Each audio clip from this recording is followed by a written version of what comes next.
Hey everyone, this is Brett Michael Rocker. The Florida Panthers may have just won the Stanley Cup less than a week ago, but that does not stop the offseason from coming. The NHL Draft just took place over the past few days, and the Panthers took 6 players all today in rounds 2 through 7. They even made a couple trades to trade up and a trade to go down. So let's talk about what they did, the players they got, and their scouting reports.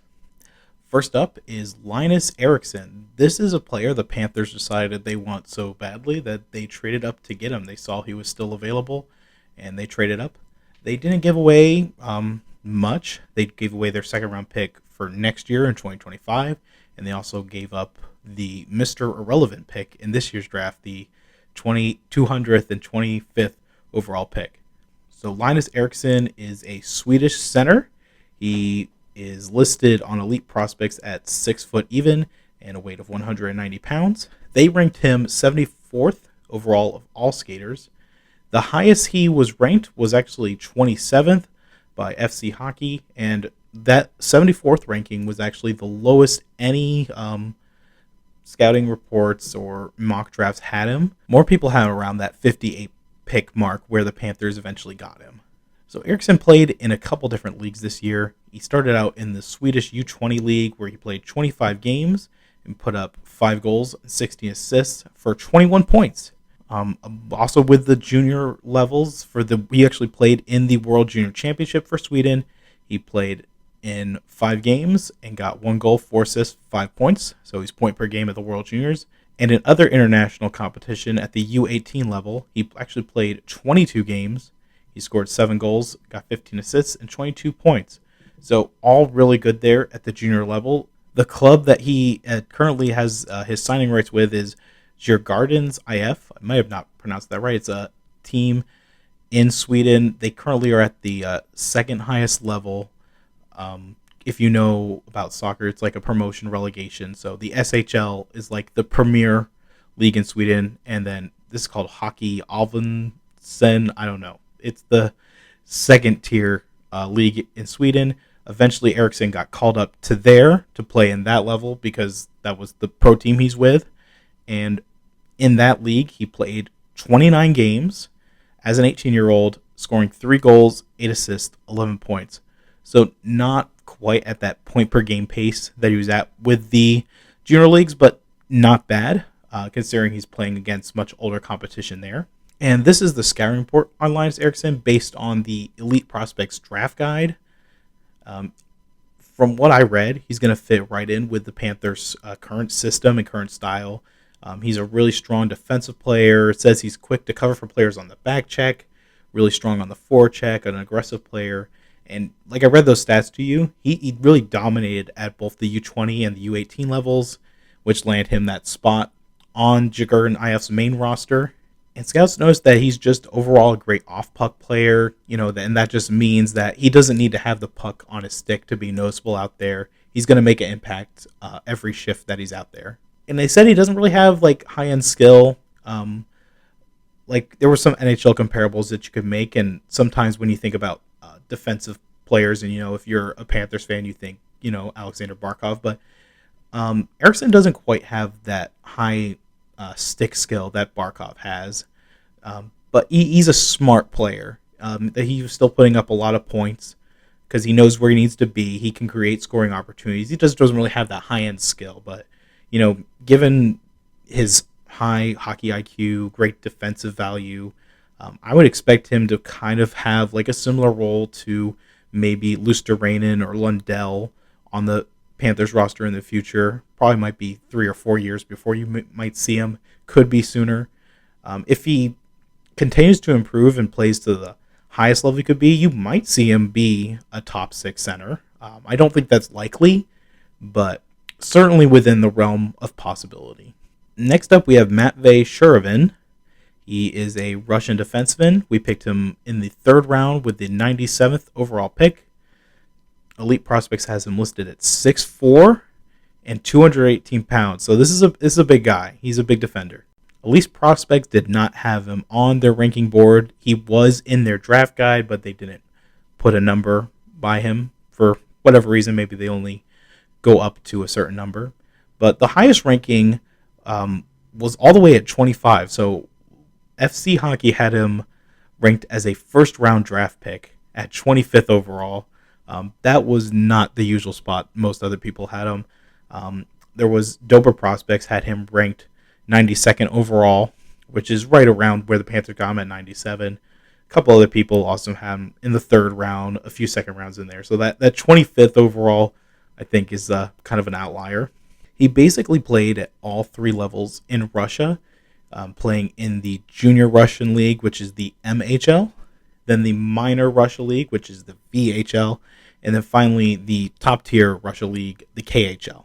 And this is what Elite Prospects had to say about him, their scouts. In the Junior League, he struggled in his own end, and he just really stunk at breaking out of the defensive zone. They said he was decent when it came to playmaking from the point, but he still had his struggles. And he must have been doing something right on the defensive end, because CSK Moscow, which is a very prestigious team in the KHL, they called him up to their main roster to play for him. He ended up playing 11 games with them this season. And for whatever reason, once he got to play in that more top-tier system, he was able to kind of take off a little bit. Not so much in scoring, but in his overall playability. It says he was strong defending against the rush. He was able to force players to go to the outside, go play along the boards where they didn't want to go. It said he still struggled in the breakout sense and transition game, but they did notice some improvement. And maybe that was coaches having to push him harder. Who knows? For whatever reason, he started playing better at the higher level. His skating was ranked kind of above average compared to most of the other 2024 draft picks, but they said it was not amazing, but it was pretty good. Which, I mean, if they were reporting that he's stopping guys off the rush, it makes sense that his skating ability would be good. And giving NHL projections, we saw the quick improvement once he got called up to the KHL. So if he continues down that road and continues to compete higher at the higher levels, I mean, you can see this guy making the NHL maybe a third pairing role, second pairing. But I think if he doesn't really improve, he still struggles, I think he's maybe just stay over in Russia, play in the KHL. But it doesn't mean it won't happen. But we see lots of Russian players just kind of decide to stick over in the KHL. If they're not going to fight for AHL and ECHL roster spots. If their only reason they're going to come over is they know they're going to be playing for their NHL team. All right, next we have Simon Zether, another Swedish center.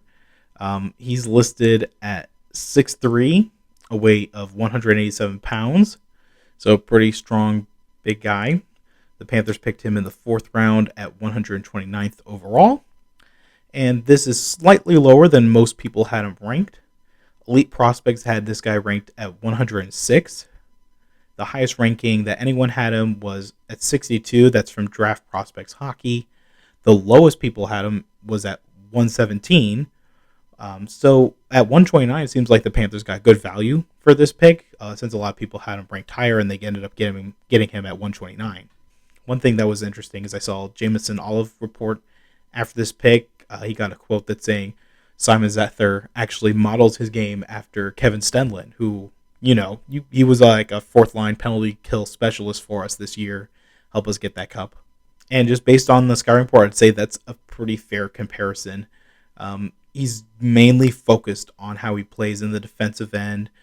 He provides really strong play off the puck. He's very aggressive on the forecheck. He can kind of shield off defenders from the puck when he's in the offensive zone or in the defensive zone if he needs to. The most impressive thing is that he started in, similar to Eriksson, he started in the Swedish U20 league. He ended up playing 18 games there, 27 points. Really good, more than point per game there. So he was on a club called Rogel BK. So with that impressive play, he got called up to the main club, and his club is actually in the SHL. So he was playing at the top level in Sweden. In the SHL, he played 42 games. That's a lot of games for an 18-year-old over there in Europe. but he only had 4 points, and all 4 of those were assists, so did not score a goal in the SHL, but they still kept him for all those 42 games, and that's because of the defensive play that he's able to provide. And this big drop-off from going from 27 points to only 4 points, it seems like scouts said this wasn't really a lack of creativity or an ability to create chances, but he's skating is a cause for concern, according to them. Not like horrible, but not at that NHL level where they like the skating to be. His skating was good enough against the younger competition in the U20 league, but once he got called up to the SHL, where he's facing guys who have been skating their whole lives, have been doing this for 10, 15 years, he just wasn't able to get past and be as effective in the offensive end. But clearly, with playing those 42 games, his physicality, his attention to detail on his own end, and he has a strong two-way game, that kept him there, and maybe that lands him in a fourth-line center role like Kevin Stenlund had this past year, a penalty kill specialist. Maybe that seems to be what he's going for. When you're modeling your game after a fourth-line player, third line, fourth-line player, that's probably your ceiling there.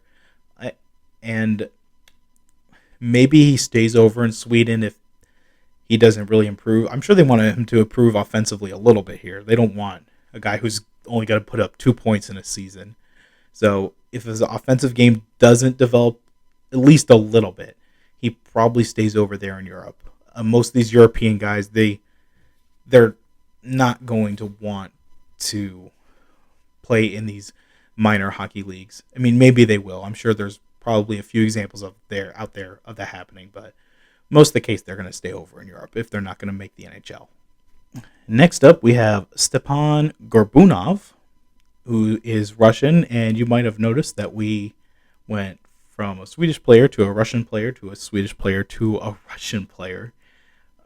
So the Panthers' Swedish and Russian scouts must have had a strong voice at the draft table this year. Gorbunov was ranked the 99th best European skater at this year's draft by NHL Central Scouting. He was not ranked from by elite prospects, and they did not have any scouting report available for him. And that's pretty typical of Russian guys who don't play in the KHL. The highest level that Gorbunov played in was the MHL, which again that's the junior league in Russia. And in that league, he did play 40 games. He scored 22 points in those 40 games with 10 goals and 12 assists. And Gorbunov is also a center. He's the tallest of the centers the Panthers drafted. He's listed at 6'5" and 196 pounds. And since there's really no scouting reports available, I checked a couple other places. Not really available. This is typical. I had this happen a couple years when we picked a Russian who only played at the MHL level. There's just not a lot of information out there for North American websites to access or know. But, we can make a couple of assumptions based on his height and his stats. So I mentioned his MHL stats this year, the 22 points in 40 games. So the year before this, the 2022-23 season, he played in the Russian U16 league, and the stats are insane. He put up 62 points in only 36 games, so almost 2 points a game. And clearly, when you do something like that, you're going to get a call-up to some league. So he didn't get the call-up to the VHL, which, again, that's like the minor league of Russia. But he gets called up to the main junior league for Russia. And, the scoring dropped off, which makes sense. You're going from playing 16-year-olds to at least guys who are in their early 20s, 19-year-olds and stuff like that. So the scoring went down. We can kind of assume that Gorbunov is probably like a power forward type, a guy who's bigger and he's going to try to get to the front of the net, deflect pucks, maybe be a bit of pest, but that's all assumption based. So not really going to know until something comes out later. We'll just have to chalk this one up to hope that the Panther scout in Russia knew what they were doing when they picked this guy. Next up, we have the only North American skater that the Panthers selected in this draft, and that was Hunter St. Martin. We picked him up in the 6th round with the 193rd overall pick. He is a left winger, and he's listed at 6'2" and 174 pounds. He was draft eligible last year. He was ranked to go undrafted, and he did go undrafted, but got picked up this year despite not being ranked again. He was actually expected to be undrafted for the second straight year, but the Panthers took him in the 6th round. For St. Martin, was his 3rd year in the WHL, his second full season. Last year was his first full year in the WHL, which, if you don't know, that's one of the 3 Canadian junior leagues. There's the QJMHL. I actually think they changed their name recently, but you would typically just call it the Q. That's the Quebec Junior Major Hockey League. Then there's the OHL, the Ontario Hockey League, and then finally the Western Hockey League. So all 3 are at the same level. They're just different areas. But he played for the Medicine Hat Tigers those 3 past seasons, and last year, it says based on his scouting report, it's supposed to be kind of like a scoring forward. So not like those other guys that we took who were more defensive, and that makes sense because most left wingers, they're supposed to be your scorers. So he put up only 22 points in 61 games, and in these junior Canadian leagues, you can see guys put up like insane numbers, like 150 points in 60 games. I think I saw 180 one time in 60 games. So when you're only scoring 22 and you're supposed to be a high scorer, it makes sense why he didn't get drafted. Only 8 goals, 14 assists. But again, that was the season prior. That's not the season we're talking about now, 2023-24. He played 68 games. He went up to 52 points. He scored 24 goals, 28 assists, so more than double his previous season. He went from 22 to 52. Probably why the Panthers took him. Just a big jump in scoring ability there. But here's what the scouting report said from previous season. They didn't update his scouting report for this year, so these reports are a little dated, but they were accurate at the time. Scouts noticed that he really kind of lacked explosiveness. He couldn't really get around defenders in the neutral zone and create space and all that. But they noticed that he does have a good hockey IQ. He's able to give quick give and goes with his teammates. He's someone who kind of helps out on the back check. He tries to play a two-way game when he can. Left wingers, again, they're normally not your strongest defensive players, but he's someone who's going to try and help out when he can. They mentioned he's not a very physical player, and he also doesn't show a lot of strength. So if you're not a strong player, you're not a physical player, the defensive game can't be your main thing. You need to be able to put the puck in the net a little bit more. And, he more than doubled his point total from last year. And if he does that again, he's going to be over at 100 points this year in the junior league. So, it's that if there can be steady improvement, he certainly could make the Panthers roster one day. I mean, with these lower draft picks, you're really just trying to go for hit or miss. And since it's so low, it's okay if you miss on some of these. But he's someone with upside who's shown that he's able to grow as a player. So I think it's worth taking a shot on that. If he continues to grow, it'd be awesome. But I say all that, but if I'm gonna make a guess, he's probably gonna play in the ECHL, maybe make it to the AHL. But there's a chance. There's in the realm of possibility for him to make the NHL one day. And then lastly, the Panthers selected another Russian here in the 7th round. It was a goalie. They selected Denis Gabdrakanov. Might have not pronounced that right. Definitely a hard one. But Russian goaltender. He was also a year past eligibility. He could have been selected last year, but was undrafted, so he's 19 this year.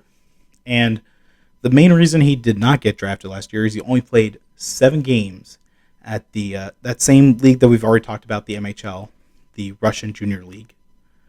But he was the starter for his team this year, the Tyumensky Legion.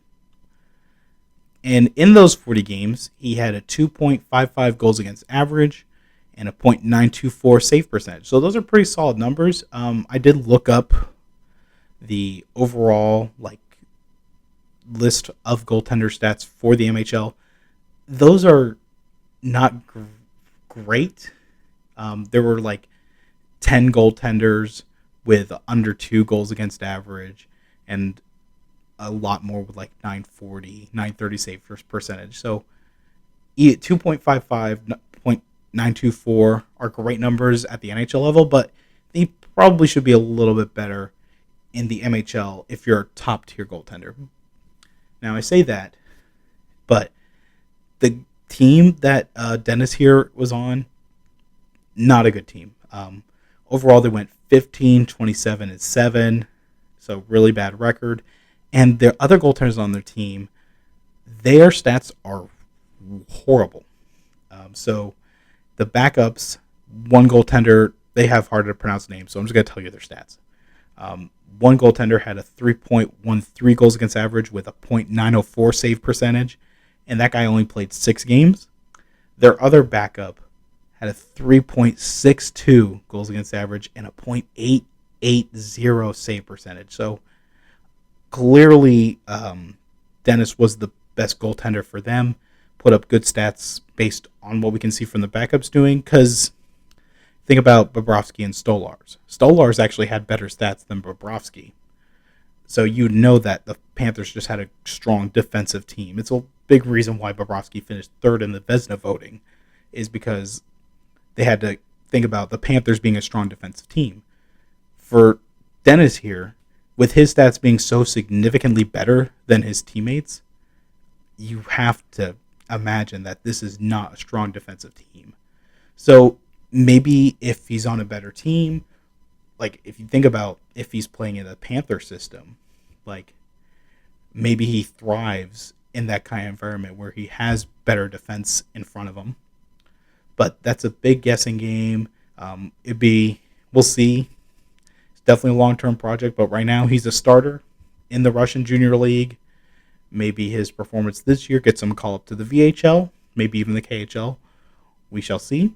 There's really no way to make an NHL projection at this point based on his only playing one full year, really, because the other years he just was a backup barely playing. So, yeah. And that's going to conclude my video here. Hope you enjoyed getting to hear more about the Panthers prospects that we drafted. And I've never made a video like this before. Let me know if you think I should do more stuff like this. Leave me a comment, like the video, maybe even subscribe. You'll notice that a lot of this hockey content's a little bit newer. But if I get more subscription, maybe I'll do more. We'll see. Catch you next time.